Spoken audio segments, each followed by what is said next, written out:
Bonjour les amis, un petit à chaud. Voilà, je viens d'aller voir L'homme qui rétrécit de Yann Kounen en salle avec Jean Dujardin et je vais essayer de vous donner envie de le voir. Alors, L'homme qui rétrécit de Yann Kounen est d'adapté d'un roman de Richard Matheson.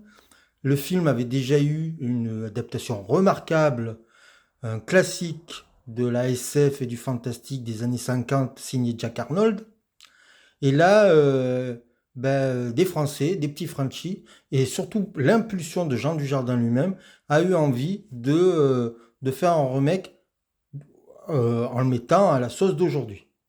Alors, on retrouve toujours la magie, on retrouve toujours les effets spéciaux un peu à l'ancienne, même s'il y a beaucoup de CGI, hein, il ne faut pas se leurrer, mais il y a aussi des trucs pour montrer Jean Dujardin diminuer, parce que je ne vais pas répéter, rétrécir, diminuer petit à petit. Et bien, il y a des trucs à l'ancienne, à la Méliès, qui sont assez agréables, et ça mélange plusieurs textures. Déjà, rien que pour ça, ça vaut le coup. C'est-à-dire, c'est pas que du fond vert, c'est pas que du CGI.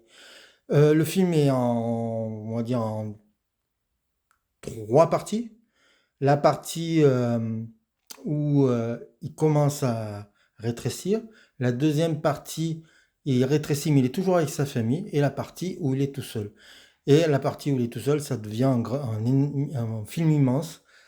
Voilà. Alors, dans la version des années 50, Jack Arnold donnait une explication.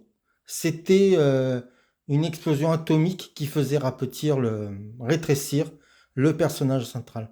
Dans la version de Yann Kounen, il n'y a pas de raison rationnelle. Et ça donne une tonalité différente au film. En fait, il n'y a pas vraiment de changement, il y a une humeur différente. Et c'est pour ça que le film est passionnant, intéressant. Déjà, il est français et on garde le côté français, mais il y a aussi un côté beaucoup plus, je dirais, dramatique, peut-être plus tragique, plus métaphysique. Donc c'est un film passionnant, je vous le conseille fortement.